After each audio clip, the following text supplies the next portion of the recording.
mask and shape path visibility. If we create a mask by marking the layer, then use the rectangle tool for this to be able to just create a mask around it. A mask in its very basic form is a tool that helps you animate, change, or just show certain parts of an text, object, footage. And another use is with shape paths. So unmark all layers, use the pen tool and just click, hold and drag to create this line as a new shape layer, of which you can also be able to toggle the visibility on. And as a nice little side quest with the shape path, we can use the shape path to create any type of motion path. We're just letting us animate any type of object or text or whatever we want to use to attach to that path, and it will follow along with it. So to do that, let's press the little arrow on the shape layer, go into Contents,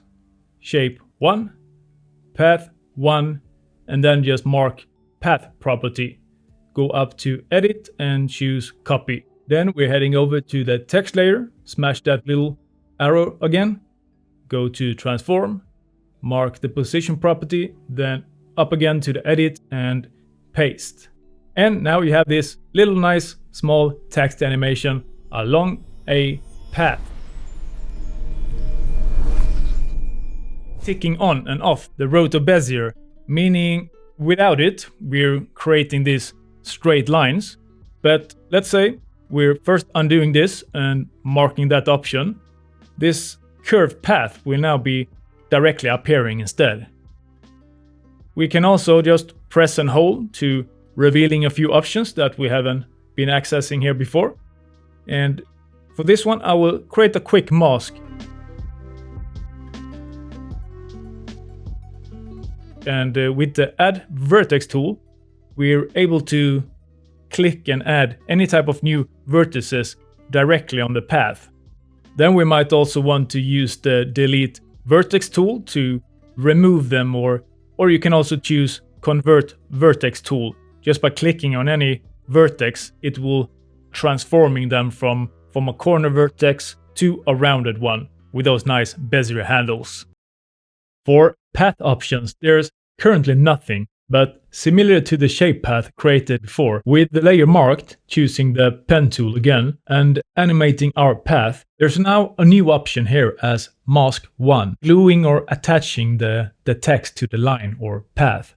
Reverse path, perpendicular to path, opposite to orient along path before, force alignment, and last two giving us choices to animate the movement. And for what I see, they do exactly the same thing. So if you guys know if there's a point of having two of them, if you've seen any difference, just let me know in the comments down below. Anyway, use one of them to adjust the text, create a keyframe, then move forward and adjust it again with a new keyframe. There's now this kinda smooth line motion using linear keyframes. Under more options, we're able to tweak or adjust it even further. We got the anchor point grouping, where the first character indicates the anchor point with these small red dots under each letter. As I'm currently seeing a small red dot, is because this color here is connected to the actual label color of the layer. So if you're actually using another type of label color for this one, then you might see another type of color of that little red dot that I'm currently seeing. An anchor point in After Effects is more or less a point from which transformations are manipulated or adjusted from. So changing the property to word, there's one red dot for each word instead. Line have one in the underlying edge or line, and all moves it to the very center of the anchor point. So switching back to path mode to mask 1, you see how it changes from character, word, line, and lastly, all, serving further options to manipulate the X either left or right. And the same with the Y or vertical axis, either up or down. Though the Y-axis won't change now since the text is attached to the line path. As we added a motion path in the form of a mask, there's another option now for just that in the drop-down options menu. So To see the alternatives a little bit better, I'll just create a new quick mask using the rectangle tool over the background image. All 4 choices can be keyframed with the stopwatch to the left and thus also changed or animated over time. We get the mask path, which is the actual shape or lines of the mask, where the blue shape to the right gives us a little bit extra info. Just some adjustments in numbers if you don't want to change it directly inside the composition, showing in either pixels, inches, millimeters or percent of source. And there's a further option to reset the shape between the rectangle and the ellipse. We got the mask feather and will help us make smoother or expanded mask blended with alpha channel transparency. So just drag a bit to adjust it, feathering out the X value to the left and the Y value to the right proportionally. Then perhaps wanting to slice them up and separate the properties, so unlink them by pressing the little chain icon here. Then the mask opacity is a normal transparency or alpha adjustment. Mask expansion can both expand the mask to make it bigger or be used to make it smaller. Let's go into the pre-made comp called Shape Layer Connected Rectangles, and we got the 3 semi-connected or stacked rectangles here. In the Shape Layers drop-down menu, I've created a mask on top of the large rectangle using the Subtract mode. And right-clicking the shape layer directly, pretty much everything will be grayed out for the first 2 mask options that I want to start with. Plus, we're not getting the same options when actually right-clicking directly on the mask in the timeline either. So instead, right-click inside the composition to get all options available, or firstly mark the mask in the timeline, then pressing layer up in the top menu to reach both mask and the shape path. Letting us add a new mask to the layer directly, while the next 4 options are the same as we both get served and seen before in the timeline. Not mentioned before is the reset mask, which change any mask back to the original or similar to the one you get when pressing new mask. Remove mask and all mask, basically just deleting them here instead of marking and deleting in the timeline. Could be useful when you're having a bunch of different masks that you want to delete, or your timeline is just completely cluttered or filled with different type of layers and masks, and it's just easier to find one of them and then use this function to delete them all. Then moving on to mode, the inverted and locked. Well, this is just pretty much the same as we've seen, or literally the same that we've seen before, but the motion blur is a new one here. And have it the same as the layer or control it separately with on and off. And if I were to turn on the layer motion blur, say I create a keyframe for mask path in the beginning of the timeline, then let's move a few frames forward while dragging up the mask path to the top left rectangle instead. And currently, as it's the same as the layer, we get this motion blur at the very edges when it's animated from one side to another.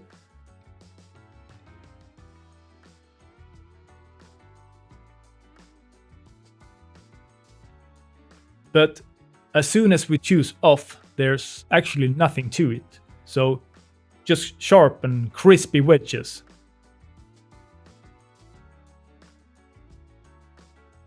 Then we got this feather fall off, and there's 2 options, either smooth or linear. With this smooth and linear for the feather fall off, I actually haven't seen any difference whatsoever when using these 2. Next one, concerning mask locking, it's related to the uses of multiple masks at the same time. If I were to make duplicates and spread them out a little bit, similar to as clicking in a timeline, it's possible to lock and unlock all masks directly here, except for the marked one. So use this feature to hide locked masks. And this feature is actually a really nice one, especially when you're working with several different type of masks in the composition, and instead of seeing this type of wireframes or the outlines of the mask everywhere cluttered in the whole composition. For the next option, head into group 1 of rectangles, where right-clicking the rectangles after marking the group, we can group shapes, which is actually already done, or ungroup them to set them free individually again. The same options are seen when right-clicking in the timeline. So let's grab the rectangle 3, small instead, and go into its options, marking the path. After Effects uses two different types of paths for its shape layers. It's the Parametric shape path and it's the Roto Bezier path. Currently, we're seeing the default Parametric shape path, where size, position and roundness are changeable as before, but we may also mark and convert or change it to Bezier path, giving us the options to move the path differently through each vertex or these actual blue smaller rectangles in the corner instead. Potentially manipulate the path further choosing the Roto Bezier and automatically get this bent shape, but let's stick to the previous one for now. Now, whenever we want to animate a path inside After Effects, for example, we want to morph a certain type of object or shape into another one, there's a few different rules that follows that depending on where the vertex point or vertices is set out or positioned, the behavior will be slightly different or the result will be slightly different. Currently, this rectangle path is made up of 4 vertex points, where there always is one first vertex, and it's indicated by this larger double rectangle, meaning that the animation or movement will start and first prioritize this point. And I already created a keyframe here in the beginning. I moved forward a few frames and dragged the rectangle down here in the very left corner. And at the moment it's a standard position movement with nothing usual happening.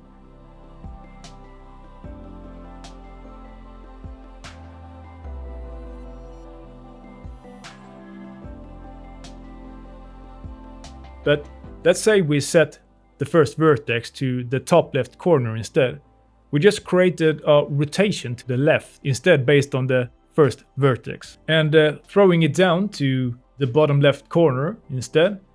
And now we will be getting this path of first scaling down and then up again before it's reaching the end destination or target in the composition. This one is a really valuable thing to know about whenever you doing some type of animation using paths in After Effects, as the movement differs a lot depending on where you have put the vertices, and wherever you see a weird type of movement you wonder what's actually wrong, why it's behaving or moving like this, you know that it might be the first vertices that is set in some type of weird way that makes this type of problematic movement, if you will.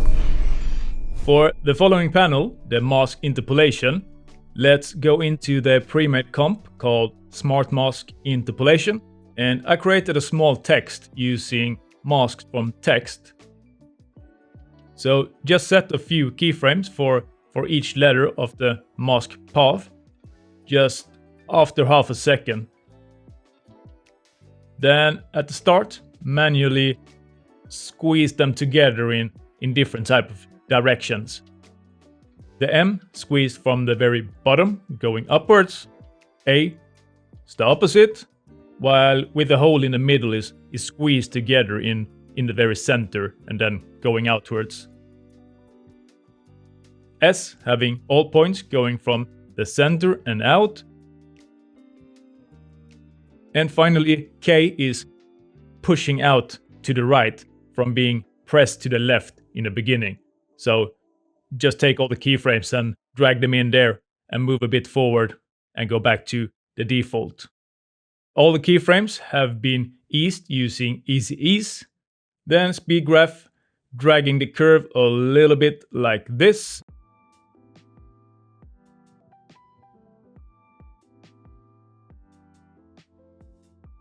Plus rounded it all off with an opacity animation from 0 to 100% to hide any type of visible lines in the beginning.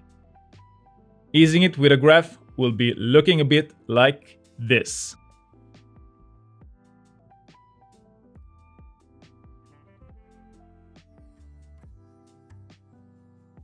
So the mask interpolation is basically a type of transformation from one point to another, or one type of shape into another type of shape. We're able to kind of manipulate or change that type of interpolation process to create perhaps a little bit smoother or a bit more just different type of animations, morphing a bit back and forward between each other within the actual Smart Mask Interpolations tool panel. And at the top we got the keyframe rate, which specifies the very rate of how many keyframes we like to insert per second.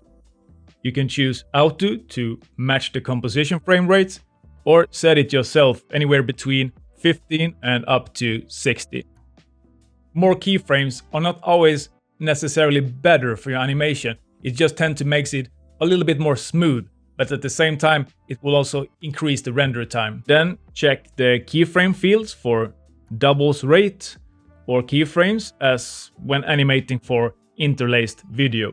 You can use the linear vertex path, which let the first vertex keyframe move straight to the second vertex keyframe. And whenever it's unselected, they can move along a curved path instead. So just to demonstrate this, let's duplicate the layers and separate them.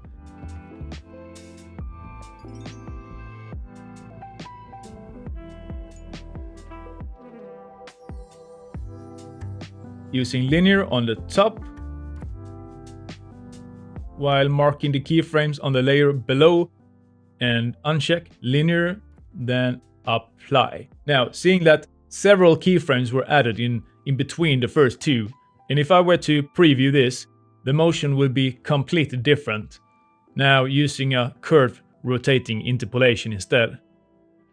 Same thing here, is not directly any type of interpolation options that kind of better than the other one. It's just a bit dependent on your type of visual preference or your type of visual taste for how you want the animation to look like. Let's undo this.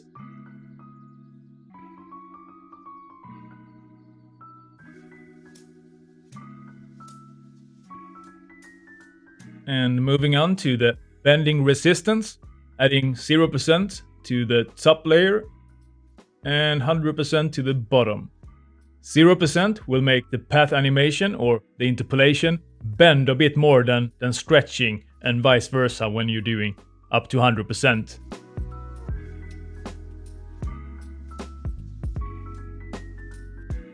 Undo both again, then add 0% quality to the top and 100% to the bottom. 0 here means that a specific vertex in the first keyframe needs to match the same vertex in the second keyframe, and so on. While 100 gives the first keyframe vertex the option to choose between any of the vertices in the second keyframe. As we just saw that the interpolation difference is not really huge, but it makes a small difference and raising the quality a little bit. But at the same time, we're pumping up that or increasing that render time again as well. If I undo that again and go to almost the end keyframe here with the add mask path vertices, there are 3 different options to choose how we want to place the new vertices for the mask path. Pixels between vertices is regulated by the pixel number on the left from 1, giving 1 vertex point for each pixel, or raising it to get fewer vertices in between. Whereas a lower value of this normally tends to give a little bit better interpolation result. The total vertices amount for the whole interpolated mask path, while percentage of outline will add vertices dependent on a percentage from a lower percentage, kind of inserting the maximum amount of vertices, and all the way up to 99% to insert fewer ones instead, or pretty much none here if you raise it to the very max. Matching method can either be set to auto or only curve and polyline.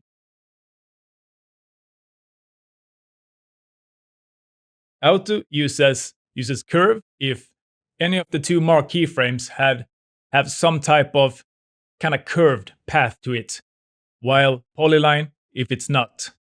And polyline is basically a path kind of made up of connected straight lines of sections. So basically, polyline will be applied to only the straight section of the segments, while the curve for all the curved ones. Something that can be seen by, for example, adding a curve to the top mask layer and a polyline to the bottom. The M with the straight lines will interpolate better with the polyline, while the S in the top layer interpolates better with the curve with its curvy path when applying it without the use one-to-one vertex matches, and using with for the one in the bottom. Now this option matches each same numbered vertex between the two paths. Overall, it works best, this option, with an equal amount of vertices. Ultimately, the first vertex matched, turned on, makes sure that the two paths of the first vertices match together. And if I were to turn it off, it will look for the most suitable one. So to get that little bit more smooth morphing type of motion with masks, it can be a great tool to give a bit more different type of adjustments and variables for giving that a little bit more smoothness. But if you instead prefer that perhaps a little bit more snappier type of look that we saw in the very first animation, it might be better to go for a little bit lesser keyframes and do your adjustments in the actual graph editor instead. So a little bit dependent on what you actually need at that type of moment, but two nice tools to have in your arsenal.